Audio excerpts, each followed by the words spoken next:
Welcome to Under the Sheets with Tatiana Ashbourne and friends, brought to you by Dirty Talk. I'm Tatiana Ashbourne, and this is my friend. This is Del, everybody. Welcome to Under the Sheets with me, Tatiana Ashbourne, and all my friends. Laugh about it. Give it to me, baby. Learn about it. Love it or hate it. Let's do it. Under the Sheets with Tatiana Ashbourne and friends. Coming up in this episode. I do maths problems in my head if I don't want to come quick. Stay tuned to see what's under the sheets.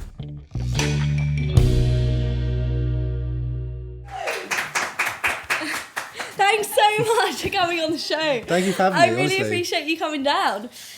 So you are living in Brighton. Yes, that's correct. How's that?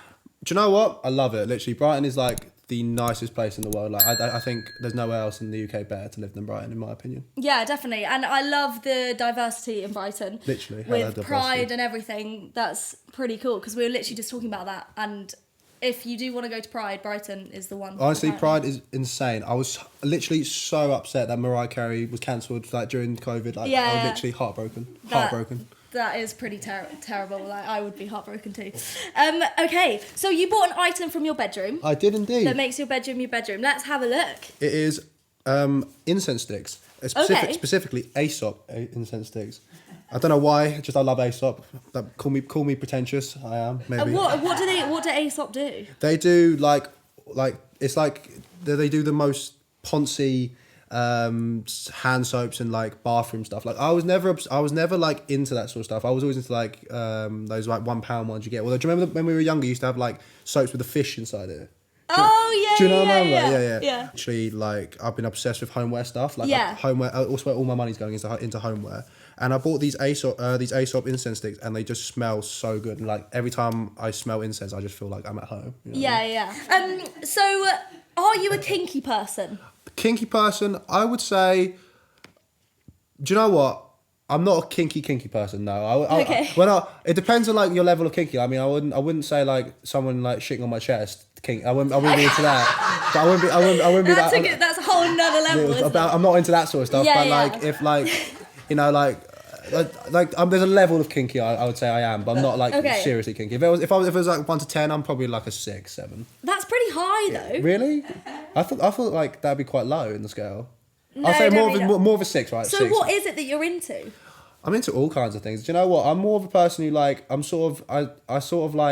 spontaneousness. I'm a very spontaneous person. I'm not. Yeah. I don't like the idea of like, oh, let's have sex tonight. I'm called like if you want to do it, let's do it now. You know what I mean? Okay. I mean, I've had sex like I've had sex in my car once. That was which I don't recommend. Like I do not recommend. You spend more time looking for a car parking spot than you do actually having sex. Like it's pointless. And especially a free parking spot. Yeah, exactly. Exactly. Especially in Brighton, you know, it costs so much like parking costs. It's like you know what I'm saying. Like trying to.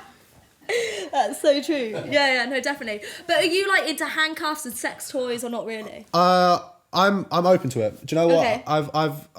I've used them like in the past. Yeah.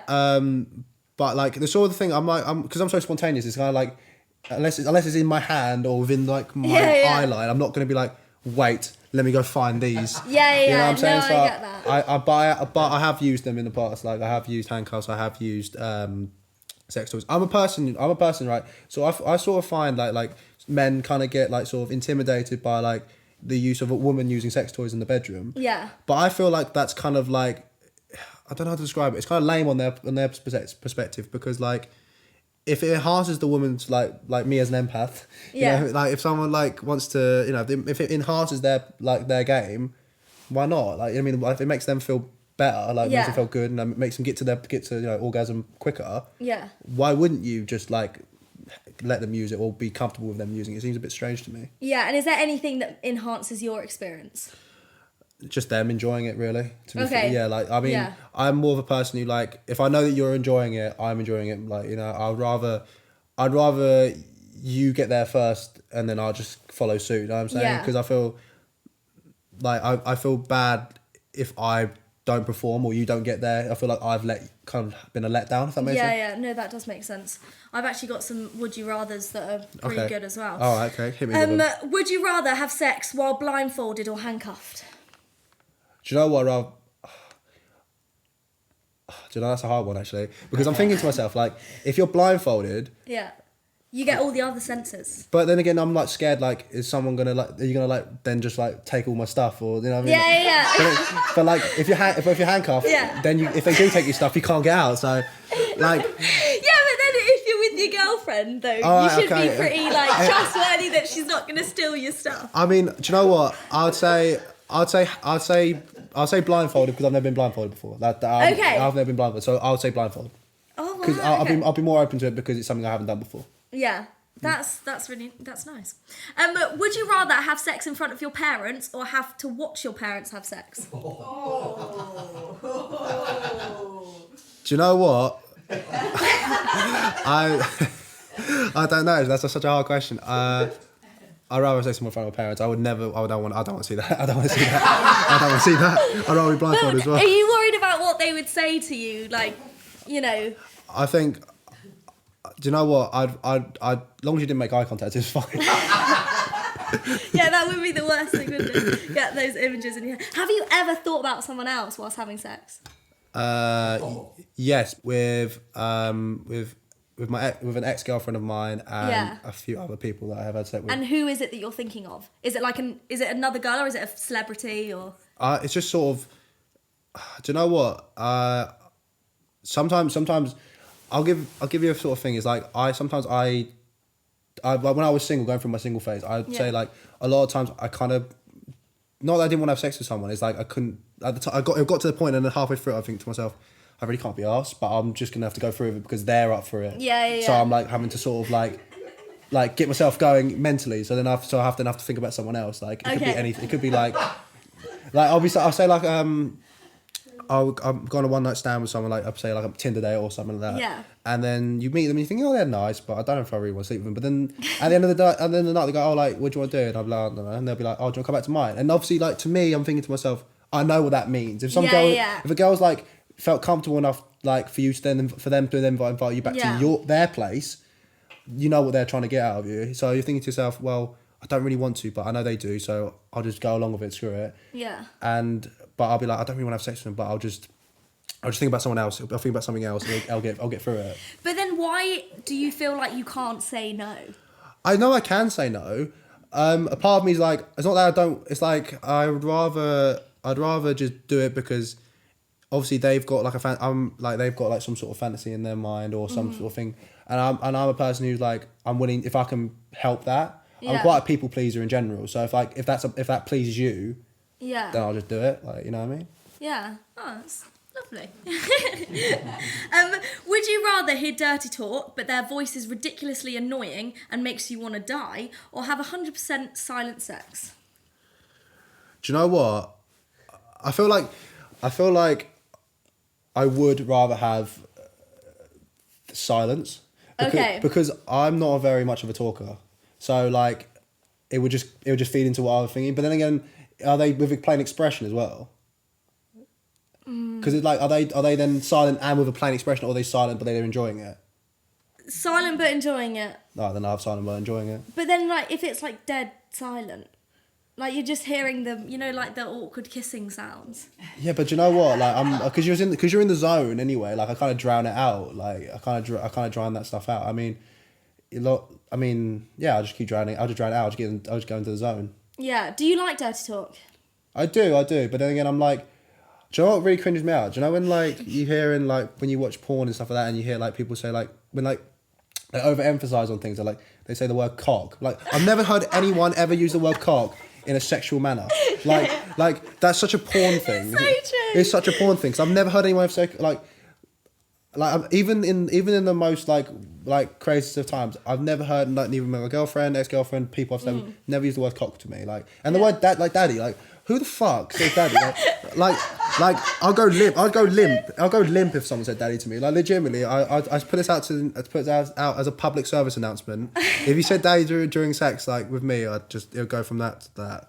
Yeah. I was like, I'm not your dad, man. What about mummy? That's even worse. That's even worse, man. Fucking hell. Grandpa? No? Jesus.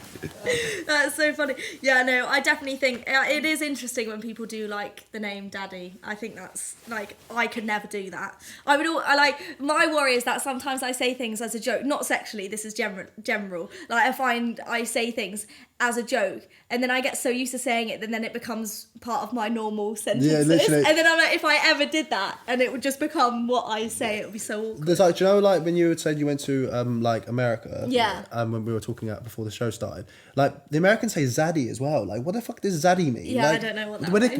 Why did they release it with a Z? Why do they put a Z on it? Like, why? Is it to do with Daddy? Or you don't? Yeah. No, because they just say zaddy or daddy. Like, I'm just thinking, what the fuck does zaddy mean? Like, you know? Oh God. Yeah. I don't like that. So you're a model. Yes, I am. How did you get into modelling? I was. Do you know what? I've had quite a like from 2016 is probably since when my model journey started. Okay. I was scouted at a festival. How old were you in 2016? I would have been 18. Okay. I was 18 and I went to a V festival. And I got scouted like while watching. I think I was watching Stormzy or I was watching.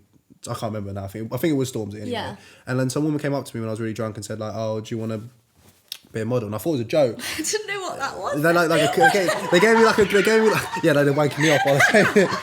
No, they gave me like a business card, You got to stop doing that. Yeah.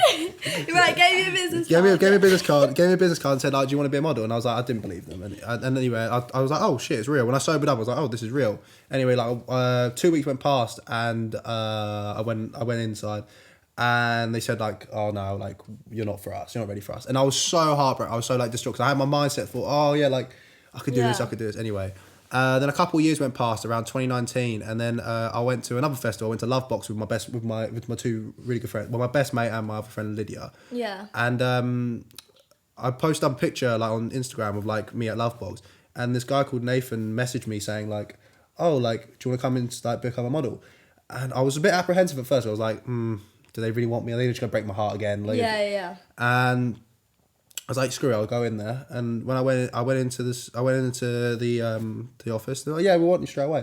And they signed me, and I was like, "Oh, that was easy. That was quick." That's insane. Like before, like it was so like cutthroat and stuff like that. But like Yeah. a few years passed, and they wanted me. So I guess my time was right at that point. Do you think it's getting less cutthroat now? Because I know that like a lot of models, you have to look a certain way, and you can also tell who's a model when you meet someone nowadays, and especially with like women I see that are models, like you can see exactly why they are, and they're like a certain size, or they have a certain, depending what they're obviously modelling as well, like a certain boob size and stuff like that. Is it still like that, or is it better? I think it depends. I think the sort of like the for people to be into modelling now, like you can be plus size, you can literally be anything, like you said. Yeah.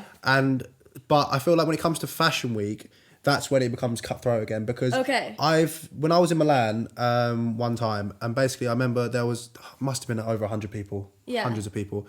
And the thing about in Milan, they have a quota, I think. Yeah. This is not confirmed. Like this is all like, allegedly in speculation. Yeah. But like I think they have like an agenda in terms of racial quota. Like we want X amount of black people, we want X amount of Asian people, we want X amount of so and so. Mm-hmm. And I feel like when they reach a certain limit of that, so we've got 6 black people for our show, let's not have any more models, right? Okay. Or Asian people, or white people, etc. Yeah. Because I remember I went to a casting and there was so many people there, and then they basically, you give your card up to the person. Mm-hmm.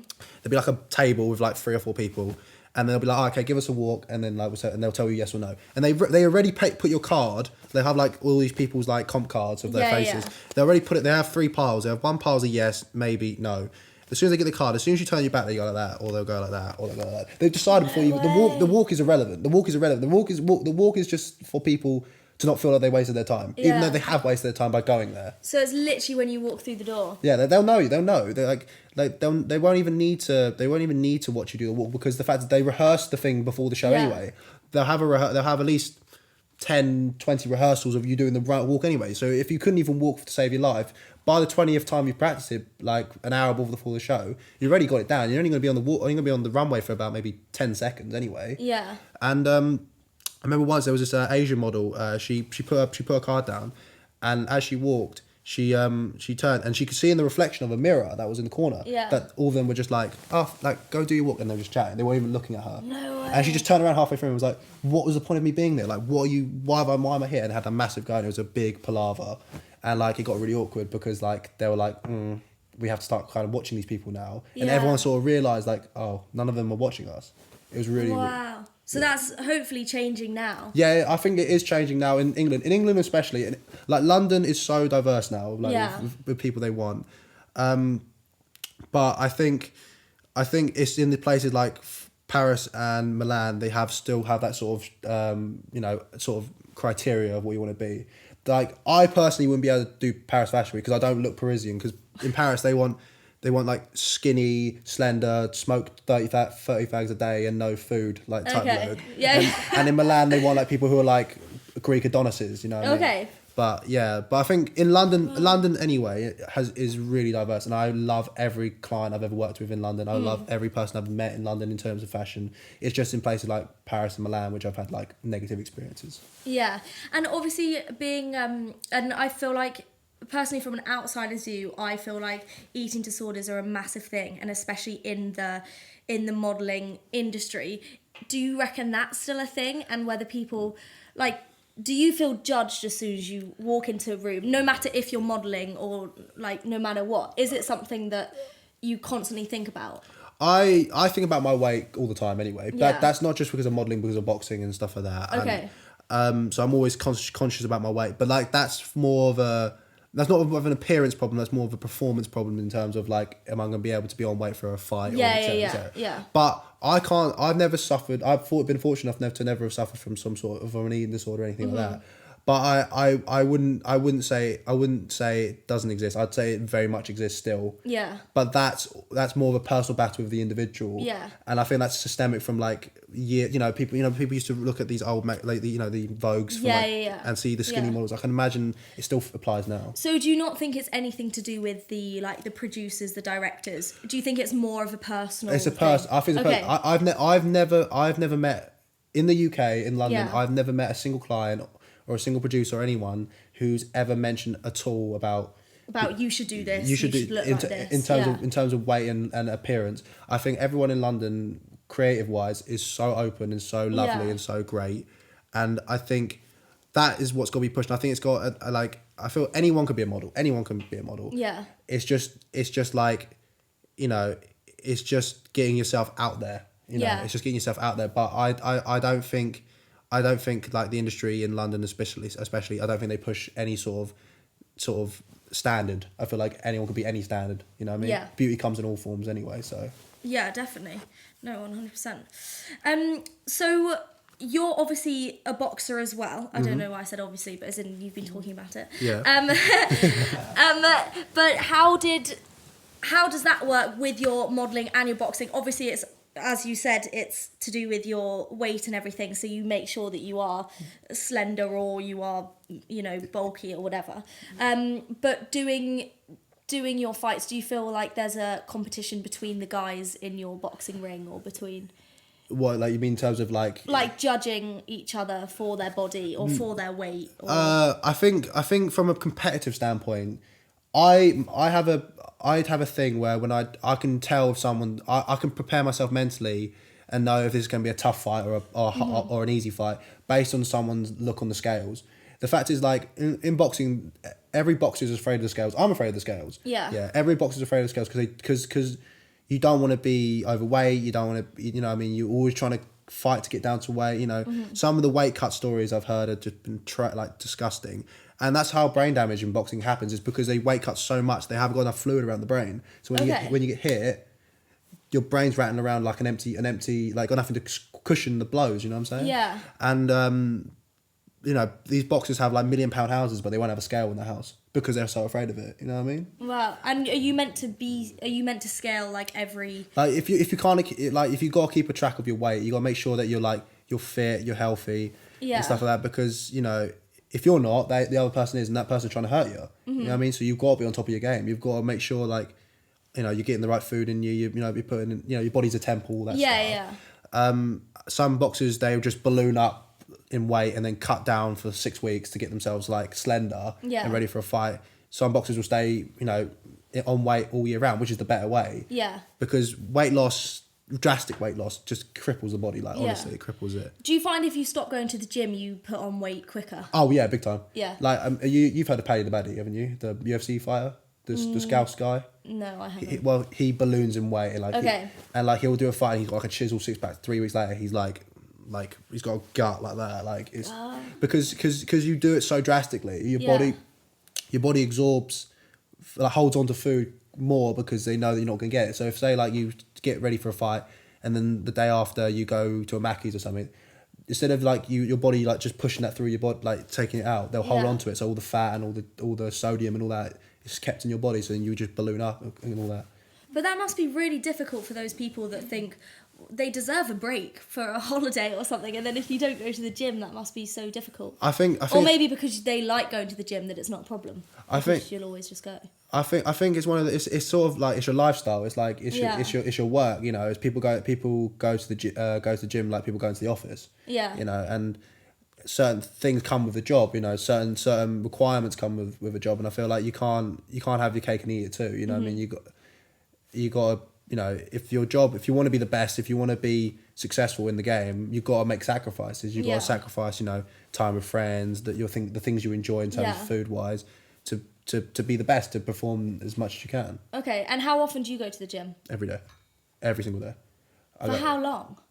Depends. Like, when I was like, the fact is, I have a thing where like I'm always paranoid someone's outworking me. Okay. Like, I'm paranoid, like, if I get up at 5 in the morning to go for a run, and I see someone, and I'll see someone like who's posted on Instagram that they're already outside. Yeah. I think in my mind I'm thinking, right, well, if they're up at 5 and they've ran 5 kilometers, I'm up at 5:30. I've got to run 10 kilometers. I have to beat that person, and I'm always sort of fighting an imaginary opponent in my mind. Like, it's same with if someone I know sparred 10 rounds, I have to do 12. I have to do 15. I have to outperform that person, because I know if I face that person, I've lost my mental edge because that person's worked harder than me. Yeah. And it's all about outworking the next person in front of you. And do you find that difficult to deal with, or have you sort of accepted it and you don't feel the pressure? Because I know when I'm overthinking things, like, it really gets to me. And when I'm comparing myself with other people, I think, oh my God, they're doing this, I need to do that. Like, and obviously you're saying this, but does it overpower you that it ruins your day? No, it doesn't, because I know if I do my best and like put my work in, regardless if they might have punched the bag 10 more minutes than me, or they might have like skipped rope or ran further than me, I know in my mind boxing's is 78% mental and 20% physical. Okay. So as long as you conquer the mental aspect in your mind in terms of like, I've done the best I could possibly do, I believe in how skillful I am. I believe in how, you know, how good my IQ is in boxing. Yeah. It doesn't matter how fast they run or how strong they are or how hard they punch. I'm going to beat them. And I think a lot of what I feel like does what I get my mental edge from is that I've done my homework. I will literally sit at home. Even when I was on the train up here, I was watching boxing. I watched 2 boxing fights. Wow. I literally was just watching like 2 fights and studying how that person moves and how that person moves his feet and punches and all that stuff, and I do my homework. A lot of people these days in boxing, they do, like, you know, they'll do their strength and conditioning, they'll do their runs, they'll hit a pads, but they won't study things, and they won't learn. Yeah. You know, they'll believe what their coach tells them instead of making their own sort of assumption from videos and stuff. Definitely.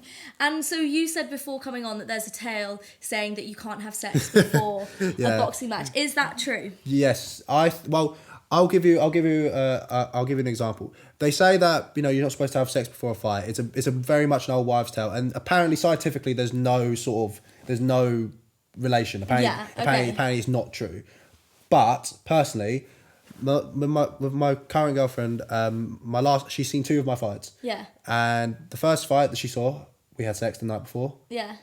The second fight, we didn't. I lost the fight when she first saw it, when we had sex, and the second fight, where we didn't have sex, I won. So in my mind, from going forward, I will not have sex before a fight. But so you reckon you lost that fight because you had sex? I do. Not because you could have been challenged. I mean, by that guy. I mean, not saying that you're not good. No. Do you know what I mean?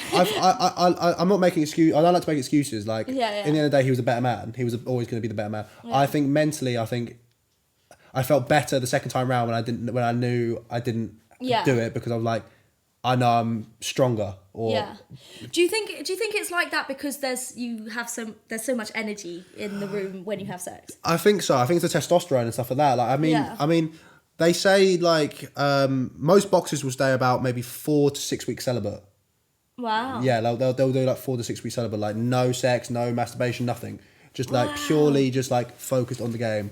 I mean, maybe some boxers might even do it longer. Fine, I don't know personally, but like, but then you hear like contradictory stories like Tyson Fury. Yeah. He said he had 7 wanks a day, and you think to yourself, like, you just like, are you like personally, I don't know how you can have 7 wanks a day. I'd be shooting dust by that point. Yeah. Like, I don't know how you can have anyway. Yeah. Like, be like a pepperami by that point. You know? Pepperami. Be like, but he says he does, and so maybe for some fighters it actually helps them. But I genuinely believe it doesn't. I genuinely believe that you shouldn't have sex. You should stay celibate, because I feel like. But could you stay celibate for that long, like 6 weeks, 7 weeks? I could, but like it would take a lot of willpower. Okay. But if it was for like, say I'm getting paid like 2,000. I know you get paid like into the millions for boxing fights. If I knew I was getting paid 6 million, 10 million for a then fight, it'll be fine. It'd be fine. So I can have all the sex after I want, like with 10 million. How much sex could you buy with 10 million pounds? Yeah. You know what I mean? That's so true. That's so funny. Oh my god. And we were talking about being gay in the boxing industry. That's very unlikely, and that people don't accept that. Talk to me about that. I think I've got so many friends who are part of the community, part of the LGBTQ plus community, and you know, I encourage like anyone of any background to get into boxing. Like, it's so good for your mental health, so good for like yourself. There's a person at my gym actually. There's a guy at my gym who's transitioning, trans man, and like he loves boxing and stuff like that. And I think it's nice to see, like, because I'm like, when I saw him, I was like, oh, it's nice to have like. I'm glad you get taken up, because not just for I'm not saying you should take. I like pity him. It's like it's sort of like. But it's like boxing is a good. It's a community sport. It's such a community driven thing. Like it helps people who are impoverished. It helps people who are going through mental health problems. Yeah. And like I feel like most boxing gyms are accepting, but I feel like in the grand scope, I don't feel like it's as accepting. Like I think I would encourage anyone to like get into the sport, and I think, you know. In America, I'm more so talking about America, because there's a lot of like, you know, there's a lot of like bravado and stuff like that, and they think that because you might come from your sexuality might be different, that you're not as like tough or whatever. But I think that's bollocks, because I feel like that doesn't mean anything. Like what means something is what you do and what you do in the ring. Like if you happen to be from this certain sexual orientation or background, it doesn't mean that you're weak. It means you could be, you know, they're probably 10 times more stronger than you, because like what they've had to go through and endure. Yeah, definitely. You know what I mean? Their journey. They probably have more of something to be angry about to hit someone. Yeah, exactly. Or like the struggles they might have had to do with internally. Yeah. And they've overcome that, and then they got to get into the ring with you, and then they get in the ring with you. Yeah. You should be afraid of that person, because you think, damn, they've battled through that with themselves. If they can beat you, if they can overcome themselves, they can definitely overcome you. Yeah. So you should be afraid of that. You know what I mean? Yeah. And do you think the industry is changing with the LGBTQ community in boxing, or do you think it's got a long way to go? Okay. But I think, you know, how women's boxing's been now and how big it's become. Yeah. It's only a matter of time before, you know, the LGBTQ. It's quite difficult. The acronym. I'm sorry, I apologize. The acronym. You know. But that the community gets, you know, pushed further into the sport. I think. I think it should be totally encouraged. I think it should also be encouraged in schools, in PE and stuff. Like, not to the point where they get kids to beat each other up, but like the sort of discipline and the sort of thing it brings from the sport should be taught to kids. And also, like, it's nice to teach some sort of self-defense to you know, to kids and like to women and stuff like that, to young girls and stuff like that, just so they know they have something, you know, so don't feel as vulnerable in these sort of situations. Do you? Oh, I've lost my train of thought. That's all right. No, that's all right. Do you think it's helped your sex life? Yes. Okay. Because I've got more confident. Because I'm a confident person anyway. Like I'm always been a confident person. Like ever since I was a child. But I think boxing has given me more confidence, because I feel, you know, I'm fit. You know, I'm healthy. You know, I've got, you know, broad shoulders, all that stuff. Makes you, I feel more sexy. Yeah. You know what I mean? I feel more sexy as a person because I'm like, yeah, like, I'm the dope. You know what I'm saying? Like, it gives me more confidence going into like, say, if I'm chatting up a girl and stuff like that. Definitely. And what is your sexiest body part, do you think? My penis. No, I'm joking. I know you'd say your cock, and I was like, there you can use the word. No, I'm joking. I was only joking. I mean, I think my sexiest body part. I think it's. I've always been told I've got nice shoulders. Every person I've ever spoke to, like girls, they always say I have nice shoulders and nice chest. Yeah, that's from boxing. Like, I guess that would be my sexiest body part. But I think I'm quite a smooth talker when I'm in the flow. Yeah. So I think like. My tongue, I'm a silver tongue devil, I think. And so, in talking about that, do you go down on a woman? Oh, 100%. Yeah. Do you like it? I'll pitch a tent there. I'll pitch a tent, like, you know. In the bushes. Literally. Drum roll, please. No, but you're the only one that laughed at that. No one else. No, but I find it more pleasurable to go down on a woman than vice versa.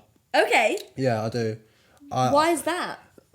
Because I know that because I'm doing something that like your pleasure is coming from me. Yeah. So it's like I know that I'm doing something right. You know what I mean? So like that if most women, like most women enjoy, like if not all women enjoy it. So it's like if you're good at it anyway. That's only if you're good at it. Like, yeah. But like if it makes you a better lover, I think, if you focus more on the other person. Yeah, it's more intimate, I suppose. It is 100% more going intimate. down there. And what is your technique? Do you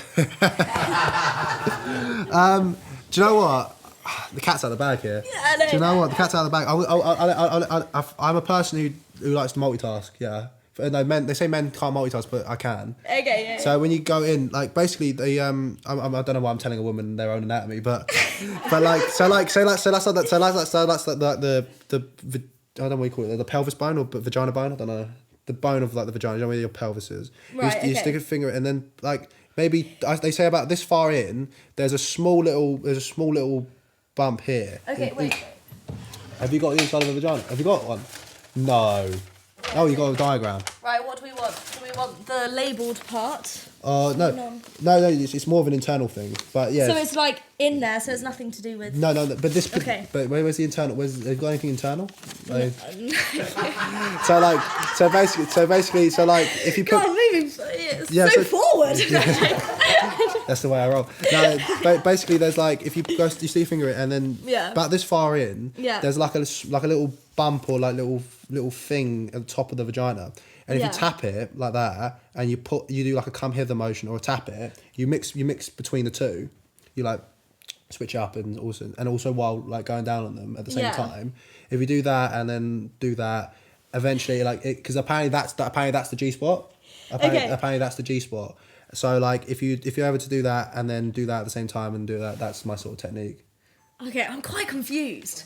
Like, but I can't really describe. I wish I have loads of stuff, but just not an inside vagina. But you know, I can't. Basically, but 2 feet, but that far into the vagina, on the roof of the vagina, there's like a small gland thing, which is apparently the G spot. Yeah. And if you tap it and then stroke it, tap it, stroke it, tap it, stroke it, tap it, stroke it, it like obviously does stuff. Yeah. And then you obviously while going down at the same time, you do like that. That's my technique. Okay, great. I'm sure that works. I mean, try it at home, kids. Like, you know what I mean? Try it at home. You said kids after that. Oh my goodness, too busy talking about the inside of vagina. It's got me mixed up. Sorry. Didn't mean to turn this into a biology lesson. No, it's great. We need it. I need it, especially. And so. Hang on. Very assessing. Talk about your first time sex. Let's move on. I lost it to my ex-girlfriend. I didn't. She doesn't know that though. I mean, she probably doesn't know that now if she sees this. But I lied and said I had slept with like 3 people before her. But really, I didn't. It was like I lost it because obviously I was like 17. I was like my first girlfriend and stuff like that. And she had like. I don't care about body count, bear in mind. Like, I do not care. Like, you could have 1,000 bodies, it doesn't matter. As long as I'm number one, like, you got to make sure that you're number one. That's in my mind, I don't care if you've slept 1 billion people, it doesn't mean shit. Yeah. But, like, we were 17 and, like, I didn't think she had slept with that many people, but when she told me she slept with like 12 people, Yeah. and I hadn't then slept with anyone, and I was like, shit, I don't even know how to have sex really. Like, Yeah. how do I do this? So like I lied and said, oh yeah, I've had sex with 3 people, like, and we did it at her. Was it hers? Or I can't remember where we did it actually. No, I don't really. I kind of blocked that out of my mind. But I remember when we did it, and I didn't do too bad. I think in my mind I didn't do too bad. Okay. Because she stayed with me for X amount. Like we were together for almost a year, so I couldn't have been that bad. You know what I'm saying? Yeah. But like I definitely thought to myself like, I really got to get better at this, because that was definitely not my best work. I could definitely do better, you know what I mean? Yeah. But like, yeah, I lied and said I had slept with like 3 people before her. Could you lie to your friends about that as well, or would you be honest and say I haven't had sex before? With my group of mates, if they ever see this, boys, you would roast the shit out of me. I know you would. I know you would. Okay. If I came to you and was like, I'm a virgin, you'd roast the shit out of me. I know you boys would. So like, no, I don't think I could. And that's sad because boys don't talk about that sort of stuff like that. Like, but to be fair, like my mates aren't the sort of normal type of mates where like, do you know, like the group of lad talk where everyone talks about, oh yeah, like this bird I slept with last night, la la la. My mates aren't like that. My mates are kind of like, we talk about, like they talk about football and sports and random shit, like, you know. Yeah. But if anyone tries to have a deep conversation with my friends, it's kind of just like everyone, it's like a pin drops. Everyone's like, "Why are you talking about that?" Yeah. It's kind of killing the vibe. Do you think like they all secretly want to talk about it, but they just feel like they have to act a certain way to fit in? Do you know what? I don't know. I think my friends are great. Like I love my mates. You know, I love them to death, every single one of them, and they're all unique in their own sort of way, and you know they all got their own story to tell. I generally believe they don't, but I think like they've all got girlfriends now. You know, all my mates are not single. I don't think, and they have their own girlfriends to talk to them sort of things about. So obviously, like, you know, I think they don't need to share it with their friends. They share it with their girlfriends instead. Yeah. Okay. And you're from Thailand. I am. Which is an incredible country. Shout out Thailand. Shout out Bangkok bad boy right now. Okay. Yeah. I love it so much. And I did a homestay and we were talking about the difference between obviously England and in Thailand. It's obviously very different. And I was so shocked with the whole idea that with the marriage and then sometimes the when you have a child and then it's left with the grandparents as well. I found that like super strange, but amazing that you're able to do that whilst the children, if they have a baby too young, then they go off into the city and go to university and stuff like that. And it's a completely different cultural experience. How have you found it from living in England and then going back to Thailand? I feel like Thailand's a very family orientated place. I mean, most of Asia is like family is so important in Asia. The sort of structure of it is very family orientated, and I think that's beautiful. You know, like I've met your family, and your family are like as close to an Asian family as I can possibly meet in terms of being like strong in structure. You know, And I think it's really important that you need, you know, a good family base, and it's the only difference here is that grandparents are revered in Thailand. Like, you know, grandparents are really looked up to. The idea of putting your parents in a home is so frowned upon, and so like taboo. And I personally would never do that to my parents. Like, you know, I look after my parents until they die, and you know, And I think culturally, I think the British people should take that sort of those lessons and why we look after like the young. Because I mean,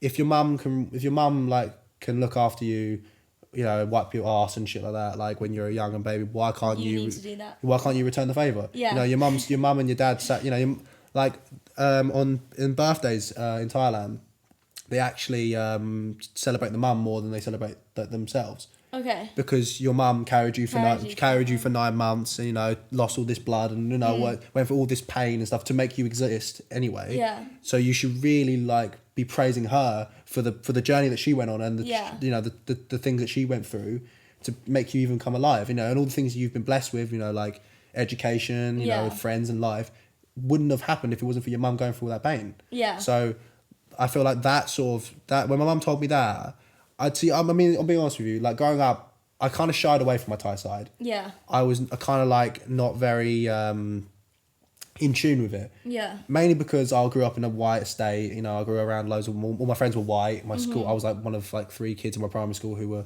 was mixed race or of a different ethnic background. So like I kind of shied away from it. But as I got older, I kind of more and more like in tune with it and more like accepting of it and more proud of it. Yeah. Like I'm so proud to be Thai. Like, but back then I wasn't. Yeah. But when my mum was telling me all these teachings, like as I was growing up, I still took that and kept it a part of me. And for like, you know, how like family's really important. Like make sure like you tell your parents you love them every day and like make sure you do everything for them. Because I feel like in the UK a lot of the times people take their parents for granted. Yeah. A lot, you know, your parents sacrifice so much for you anyway, and like if you can't even do the smallest amount of sacrifice for them, it comes across very ungrateful. Yeah. And also, did your mum teach you about like when on my experience in Thailand, that when talking to the Thai family that I stayed with, it was very much that wait till you're married for religious reasons until you have sex. Is it the same? Is that what your experience is or not? No, because I mean, I personally have no idea about my parents. Like, I don't really like to ask about like how like I was sort of conceived in that sort of sense. But, But I know that like I know all I know is that like I was not an accident. That's that. So whether or not they plan like got married everything before, I don't I don't really sort of ask them sort of questions. I kind of like avoid that sort of part of my family's life. Yeah, I just find that because obviously the religious side of Thailand is obviously massive. And with the whole idea of monks and things like that, is obviously they're celibate for most of their life, or you know, all of it, or you know, it's very interesting to me of the whole community. And then obviously there's a lot about people talk about like lady boys and stuff like that, and obviously we were talking about ping pong shows and stuff like that. Talk to me about that, because obviously a lot of people think a certain way that's Thailand, and do you think that's Thailand, or do you think Thailand out of all the Asian countries I think is the most accepting of like being like trans and being like gay and stuff like that, and lesbian, etc. I think like the term ladyboy is called gatoi, which is that means ladyboy. Like, okay. And like ladyboys, they're more like they're just sort of accepted. They're sort of just like, you know, they're kind of like they're just for people, which is what they should be anyway. Generally. Yeah. But like I feel like in Thailand, I feel like we were you know, way ahead socially and progressively through that. Yeah. So is that why it's so well known? Because obviously people don't come to England and think, oh, trans people. Yeah. You know, whereas a lot of people that go to Thailand will think, oh my God, you like, and it's like people are like, oh, you're going to see ladyboys. And I think it's like obviously because that's probably the translation in Thai that people say that. But you've said that they're quite, you were saying that it's been quite a thing from a long time. Yeah, it's been a lot. So maybe that's why people in England, when they go to Thailand, they're so shocked by it. I think so, yeah, and I think because it's just so like it's just so ingrained in the culture, like it's just sort of like there, you know what I mean? They're sort of just they just sort of so you know they're just but they kind of play on it because they know like other countries aren't as socially accepting, so they play on it. Okay, so they put that forward. Basically. Yeah, to show because they sort of like. They sort of like want to be like, oh wow, like look at these beautiful like women, like they're trans and stuff like that. And I think it's because they sort of market it to the other cultures because the other cultures aren't as accepting as they do in Thailand. I mean, to be fair, when we're talking about ping pong shows, I mean, did you just go to a ping pong show? Is that what it was? Yes, yeah. Where'd you go? Where? Phuket. In Phuket? Yeah. Oh, okay. I went to one in Bangkok, like, but I went when I was younger with my friend Kyle, and basically what happened, they had a ping pong show, and it's like, it's funny because like, they give you like paddles. Did they give you paddles? No. Oh, they give you paddles. Okay.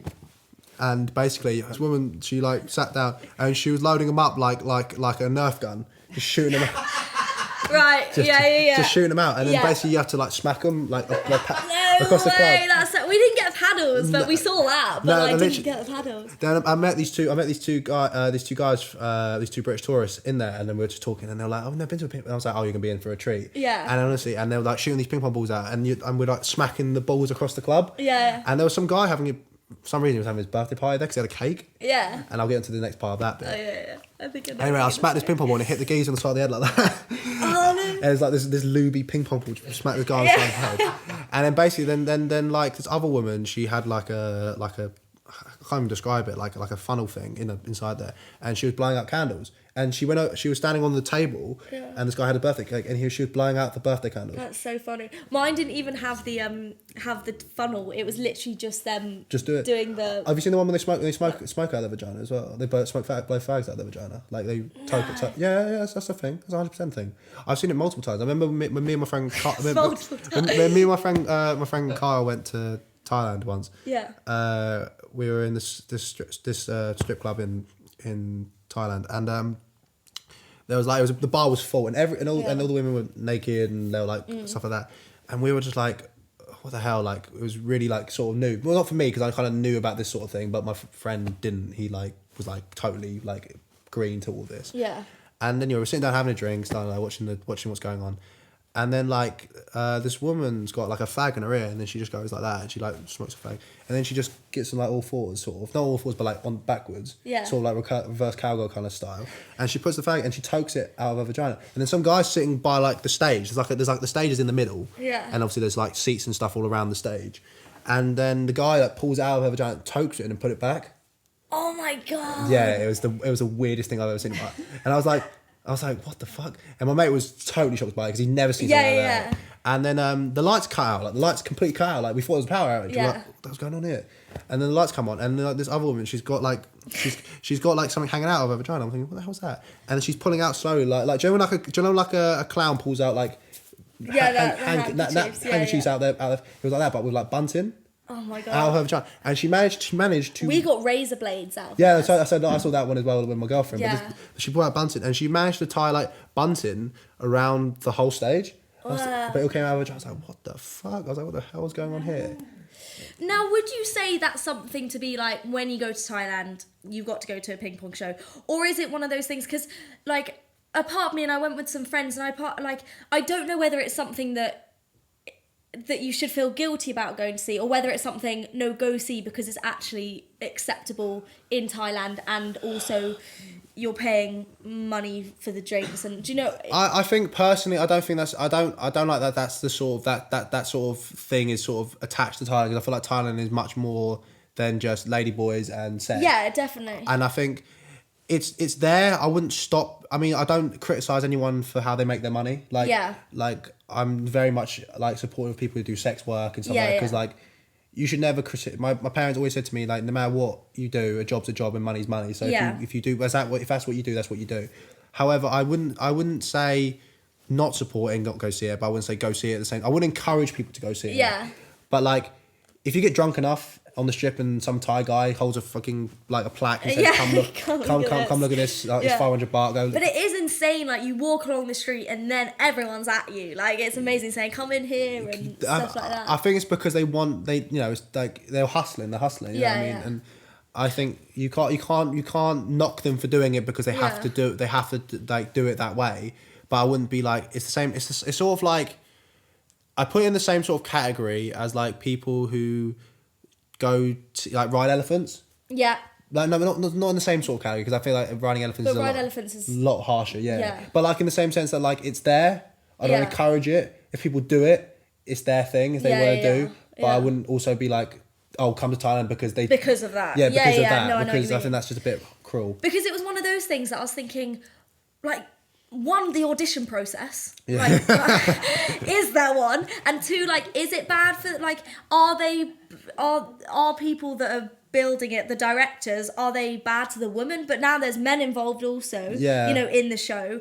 I don't know and you probably know more about that, or do you not know anything about?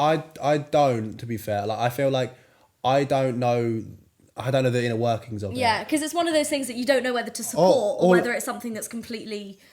don't go near it. I mean, it's one of those things where I don't like if I was to look into it, I'd probably be more sad if I looked into it than happy, if that makes sense. But I wouldn't.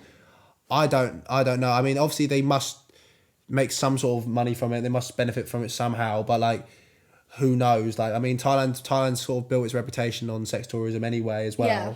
So like, it's kind of like it comes with the territory. You go to this place, this what's available to you.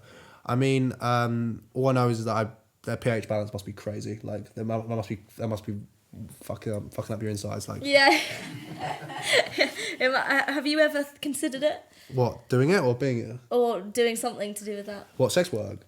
Well, or like, I suppose you can't put something up you. Oh no, you could in your bum. Yeah, I mean, I can. I mean, personally, it's a no-go zone for me. Personally, it's a no-go zone for me. Personally, it's a no-go zone for me. But I mean, sex work in general, like, the amount of times, like, you know, money's a bit tight for, say, rent's just come out and stuff like that, and the money's a bit tight, and things like that. So just start an OnlyFans, just like... Yeah, it's easy now. But it's not easy. But, no, definitely not. I have respect for everyone. As soon as I said that, I was like, it's definitely not. Like, I have so much respect for those people, for people who do it. But I'm like to myself, do I do it? Should I just do it? Should I just try to profit while my body's still young? Like, you know? Yeah. But then the other part of me's like, I ain't got the bollocks to do it. I ain't got the bollocks to do it. Have you ever done anal? Have I ever done anal? Into you? No. Definitely not. Definitely not. And vice versa. What do you mean? I've had anal sex with like girls. Okay, do you like it? What, with girls? Yeah. You don't need to say with girls. Yeah. Don't worry, I got you. No, you specify. But no, like I enjoy it. I mean, it's not one of those things where I'm like, sort of like, oh, like I want to do it every time. It's just sort of like, if the moment arises, I'm open to it. But like at the end of the day, like it's a lot more like it's more on the girl, isn't it? So like if she's comfortable, if that's what she's into, then I'll play into it. Yeah. If she's not into it, that's cool. That's fine with me. Like, you know what I mean? It's just what you're sort of. I'm open to whatever you're open to a certain extent. Yeah. Okay. We're gonna go with some audience questions. Go for it. Before we wrap up. I'm curious. Oh God. Right. Okay. I don't know why, but I'm nervous. Okay. How would you prep your bedroom if you thought you'd be taking a young lady home? I'll clean it I'll clean it first. I would clean it. I'd make sure that like everything is neatly. I'd make sure that this is the thing. I feel like guys' bedrooms are like the most unattractive thing ever, and I feel like it's always like a navy bed sheet, one pillow, and like a picture of like the New York skyline or something. You know what I'm on about? Like, it's always like some of the most dullest like IKEA, like cheapest IKEA thing you can buy.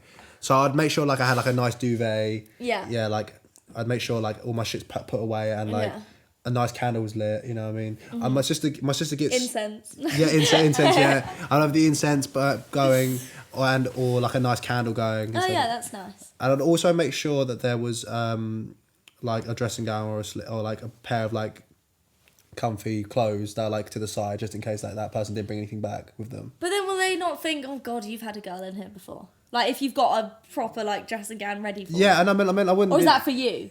No, it's for them. Yeah. I mean, personally, I'm like, you know, it's nice to have it there. I mean, I mean, you don't have to accept it. I mean, but then again, I think to myself like, if you go back to someone's house, I'm pretty sure that you've probably done something the same. Like, you know, what I mean, I just hope they don't look into it that deeply. They probably do. I remember there's a film, and I can't remember what it is, but he opens the cupboards after the night after, and there's one wardrobe that's just full of women's clothes, just in case when the women want any clothes, like afterwards. That's like a serious. That's something. Is that a horror film? I know. I mean, it's sort of a good idea. If you saw that, what would you? I'd be worried. I think he was a cross-dresser or something. Oh yeah, true. I wouldn't even think about that. Do you ever secretly admire yourself in the mirror when you're making love? Oh, just that. Do you know what that reminds me of? Do you ever seen American Psycho? Oh yeah. Patrick, when like Christian Bale's like looking at himself in the mirror. Yeah. I'm not a Patrick Bateman. I don't do that. I wouldn't do that. I do look at around the room to concentrate. I do maths problems in my head if I don't want to come quick. Like I'll do math problems. That's so interesting. No. So like say for instance, I'll say there's 1, 2, 3, 4. Like, there's X amount of guitars. I'll count the guitars. I'll be like, okay, how many guitars are in the guitar string? Okay, there's X amount of guitar strings. All right, if I times those guitar strings by those amount of how many guitar strings have we got in general? And then my mind will just be like totally like that. That's how I would think about it. I'll just do math problems. But then is that you enjoying it, or is that you just getting really stressed out that you can't answer the problem? No, because the thing, because I'd be more stressed out if I finished quicker than I wanted to. Yeah, true. So and then you have to do that awkward thing where you're like, I'm sorry, like this doesn't normally happen, and you're having to like. But then, okay, so if you didn't do the maths problem, how long would you last? Do you reckon? It depends, really. Like, I mean, like, I think the longest I've ever had sex is probably like, I don't know. Like, does foreplay count in? Is that the whole thing, or do you mean like purely from penetration onwards? Purely from penetration onwards. I think I've lasted 20 to 30 minutes, I'd say.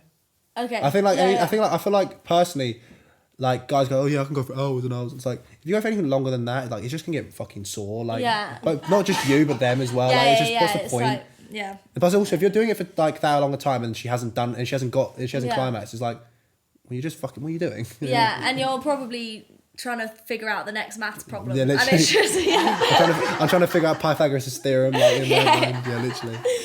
If you won a title fight, what would your fantasy celebration be that night in the bedroom? Oh, that's a good question. Do you know what?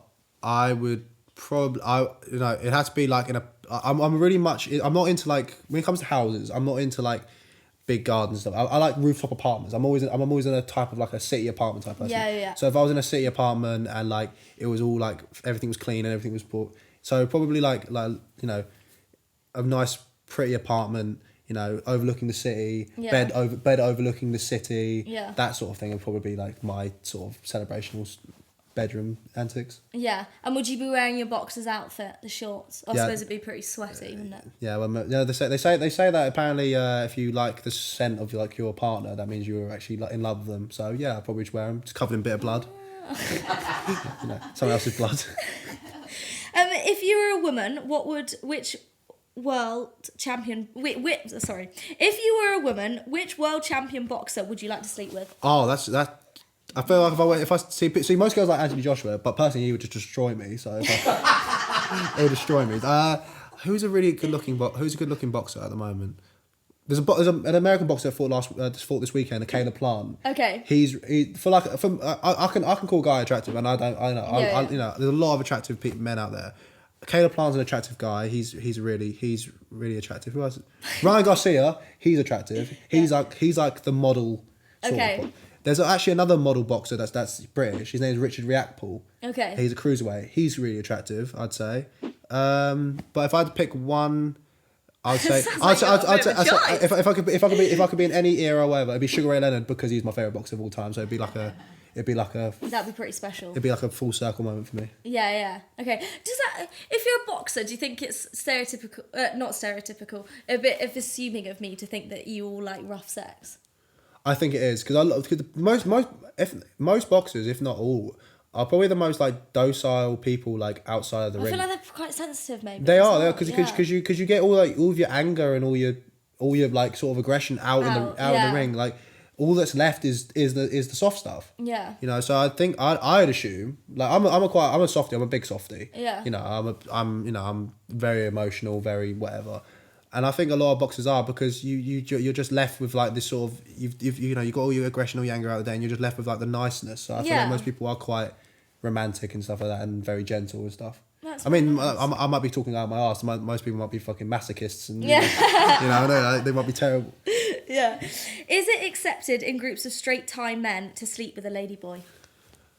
No, it's not in Thailand. I don't think so because I feel like there's still, though it's accepted, I feel like there's still a weird whiff of like homophobia. Yeah. And not to say that they don't accept them, but to go anything further than accepting them might be seen as taboo or slightly frowned upon. Okay. But that's from what I've viewed you've seen. of other Thai men. Okay. And have you ever had really bad sex? Oh yeah, fuck me. No, but the fact is, I put it down to me personally. Okay. The times that it's been bad, it's all I don't blame the other person. I don't think. I think personally, it's all sort of been my fault. Either when I was younger, when I used to drink, I got too drunk and stuff like that. I remember one time I had sex with this girl. It was really funny because basically a friend of mine was friends with her, and he came up to me and was like, "Oh, like." she's like she said she really wants to sleep with you. Like if you say like she's gonna probably ask you like to come back to hers later. Like he basically said, oh, like it's basically a dead cert. Yeah. So obviously I'm like thinking to myself, oh, okay, I don't really want to have sex with you, but like I feel bad now because you really want to have sex with me. Like kind of like it put me in this awkward space. Yeah. And then she was like, oh, what are you doing tonight? Like I'm having pre's. I'm having like afters at mine. Like do you want to come back to mine? And I'm thinking, okay, cool. Like a lot of us went back to hers after. She has a really nice flat. It was really cool. And then like she like said, oh, like I'm going to bed. Do you want to like do you have somewhere to stay? And then I was like, should I just say yeah and go home, or should I just go for it? And I was like, fuck it, I'm just have to go through it, see what happens. Yeah. Anyway, I went in the room. I was so drunk, I couldn't even get it up. Like I managed to get it up just about. Yeah. And as it was going on, it was just it went soft inside. Oh no. But it wasn't to do with her. It was to do with me. Like yeah. it was just I was just so drunk, and I felt so bad because I'm like, she obviously in her mind had this sort of anticipation for me to be like something. Yeah. And but then was she really drunk as well? She was. So she might not have noticed. I was definitely way more drunk than she was. Because I was drinking more to get myself like psyched for this. Yeah. She definitely. I was like, if I had to, she was probably a 6 or a 7 in drunk. I was probably about an 8, 9. Right. Okay. Yeah. So I was absolutely hammered, and like it just wouldn't. And I literally, I was like, I remember it sobered me up straight after it finished. It sobered up because I was like, I can't get it hard. Like shit, what's wrong with me? Have I got like ED or something? Like what the fuck's going on with me? But no, it's like that was probably one of my worst sexual experiences. Have I got any other funnier ones? Nah, and to be fair, that's probably like that stands out the most to me. To be fair, like I felt so embarrassed for myself, and I felt so sorry. Like I apologize if I saw her again. I'd apologize to her now. Like how bad that was. Like, that was not a good show. But I think it happens. Like it's when you've been drinking for that long. Like. It just happens. It just happens. Yeah, I mean, I would not worry. So I've got you a gift. Oh, for really? Coming on the show. Oh, what? Gifts? So, Damn. Yeah, thank you so much. I'll just grab that out. I feel Christmas all over again. I've given you from Anne Summers some hot stuff socks. Oh, do you know what? You can never have any more socks. Like you can't have enough socks. Like do you know what? What size are these? Oh my god. I don't 6 know. to 11. Actually, I'm a size 10. Ah, perfect. Yeah, Amazing. Do you know what they say about big feet? Big socks. Well, thank you for that. Well, thank you so much for coming on the show. Cheers for letting me. I really appreciate it. Honestly, like guys, like she's great. Like tune into the podcast. Like she's going places. Like she is. Thank you so much. That really means a lot. This is Del, everybody. Bye. If you would like to be a part of the show, please check out our website at www.dirtytalkofficial.com. We welcome all sexualities regardless of your sexual experience. If you would like to be an audience member only, please get in touch the same way.